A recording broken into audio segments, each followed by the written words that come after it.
WhatsApp guys, this is প্রদীপ বলানা। তো চলে আসলাম অনেকদিন পরে এই মেঘনা নদীর তীরে। আর এই মেঘনা নদী কিন্তু অনেক সুন্দর আর অনেক ভয়ঙ্কর, ঠিক আছে।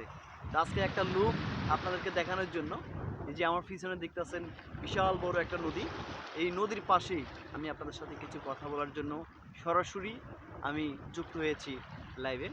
তো আপনারা ভিডিওটা যেখান থেকে দেখতে পাচ্ছেন সকলকেই আমি একটা অনুরোধ করব, আপনারা যারা আমার চ্যানেলে নতুন সবাই আমার চ্যানেলটি দ্রুত ফলো দিয়ে এবং সাবস্ক্রাইব করে রাখবেন।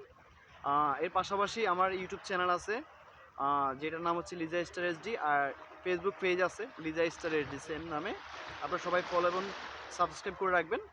তো আজকে আমি গুরুত্বপূর্ণ কিছু কথা আপনাদের কাছে শেয়ার করতে এসেছি। এই কথাটি হচ্ছে যে এখন যেই ডক্টর মোহাম্মদ ইউনূসের যুগ চলতেছে, অন্তর্বর্তীকালীন সরকার, তিনি আর বেশি দিন সরকার হয়তো থাকবেন না। আজকে হচ্ছে আপনার এটা হচ্ছে ফেব্রুয়ারি মাস, আর কয়েকদিন পরে আমাদের ত্রয়োদশ জাতীয় সংসদ নির্বাচন। এই নির্বাচনে কে আসতে পারে ক্ষমতায়, এর পাশাপাশি যেই প্রধান দলগুলো রয়েছেন বাংলাদেশে জামায়াত ইসলামী 11 দলীয় জোট, এবং একপাশে আছে বিএনপি। এই বিএনপি জামায়াতের সাথে বড় একটা সংঘর্ষের মধ্যেই চলতেছে এখন বর্তমানে। আর এই নির্বাচনে কে আসবে সেটা এখনও সঠিক না। তবে আপনারা 12 তারিখের পরে আপনারা বলে দিবেন যে এই সংসদ নির্বাচনে কে নির্বাচিত হয়ে, কে জয়যুক্ত হয়ে এই দেশের সরকার হতে হয়। তো আজকে আপনাদেরকে আমি কয়টা গুরুত্বপূর্ণ কথা বলার জন্য এসেছি। কথাগুলো হচ্ছে, আমরা এমন নেতা চাই, দেশে এমন নেতা চাই যেই নেতা দেশের হয়ে, জনগণের হয়ে, সবসময় জনগণের পাশে থেকে কথা বলবে। হ্যাঁ, তবে আমরা বিগত 16-17 বছর ধরে আমরা যেগুলো দেখে আসছি, যে দেশের মধ্যেই এই গুম, তারপরে বিভিন্ন ধরনের হত্যা, তারপরে চাঁদাবাজ, এগুলো চলতেছে, ঠিক আছে। বিশেষ করে একটা কথা বলতে পারতো না সাধারণ মানুষ। যদি সাধারণ মানুষ কথা বলতে যায় তখন তার মুখ বন্ধ করে দিয়েছিল সেই তৎকালীন স্বৈরাচার শেখ হাসিনা।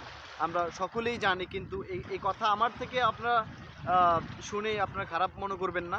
কেননা আমি যেগুলো দেখে আসছি আমার সময় 2009 সালে যখন শেখ হাসিনা সরকারের প্রধান হন, তিনি যখন সরকার গঠন করেন তখন থেকেই তিনি একের পর এক বিভিন্ন কর্মকাণ্ড করে আসছে দেশের মধ্যে। আপনারা সকলেই হয়তো অবগত আছেন যে তিনি তার সময়ে কি কর্মকাণ্ড করেছে, ঠিক আছে, যেগুলো দেশের জন্য অনেক ক্ষতিকর, দেশের মানুষের জন্য অনেক ক্ষতিকর।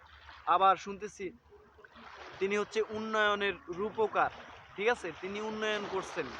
তিনি যে উন্নয়নগুলো করছেন না, এই উন্নয়নে তার সময় যদি অন্য কোনো সরকার থাকতো তাহলে ঠিক একই কাজ করতো। তিনি যেগুলো করছেন ঠিক তার সে ডাবলও করতে পারতো, কিন্তু তিনি উন্নয়নের রূপকার।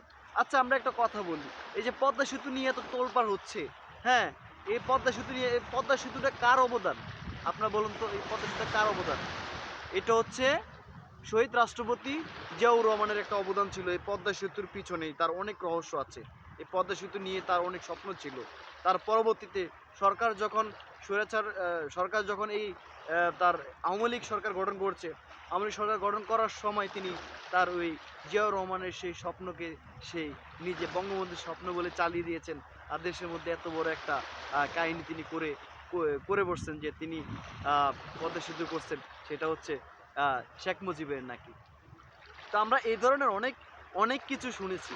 আর যে উন্নয়নগুলো দেখতেছে না, এগুলো আসলে তাদের জন্য উন্নয়ন হয়েছে, তাদের সরকারের বড় বড় এমপি মন্ত্রীর জন্য উন্নয়ন হয়েছে, জনগণের জন্য কোনো উন্নয়ন তিনি করে নেই। আজকে আমি প্রকাশ্যে কিছু কথা আপনাদেরকে বলবো। কথাগুলো হচ্ছে অনেক গুরুত্বপূর্ণ কথা, কিন্তু আপনাদের শুনতে অনেক খারাপ লাগবে। আপনারা যারা আওয়ামী লীগের ভাই বোনরা আছে সবার কাছে মাপ চাইয়ে নিচ্ছি। কয়টা কথা কিন্তু আমার যে সত্য সেটা বলতে হবে, ঠিক আছে। এটা না বললে আমি পারবো না। আমি অনেক কষ্ট করে আপনাদের সামনে আসছি কয়টা কথা বলার জন্য। তখন কিন্তু আমি কথা বলতে পারিনি, আমাকে বিভিন্ন ধরনের নির্যাতন চালিয়েছে আমার উপরে, আমি কথা বলতে পারিনি। এবং আমার ইউটিউব চ্যানেল বন্ধ করে দিয়েছে, আমার ফেসবুক পেজ বন্ধ করে দিয়েছে। আমি কথা বলতে পারিনি মুখ ফুটে। আমি কোনো কিছু নিয়ে যদি প্রতিবাদ করি, সাথে সাথে আমার বিরুদ্ধে অ্যাকশন নেওয়া হয়েছে, ঠিক আছে। এর প্রমাণ আমি আপনাদেরকে দেখাবো, অনেকগুলো প্রমাণ রয়েছে। আমার নামে 2-3টা মামলা হয়েছে, ঠিক আছে, যা বাদী আমি নিজেই। কিন্তু একটা কথা আমি বলি,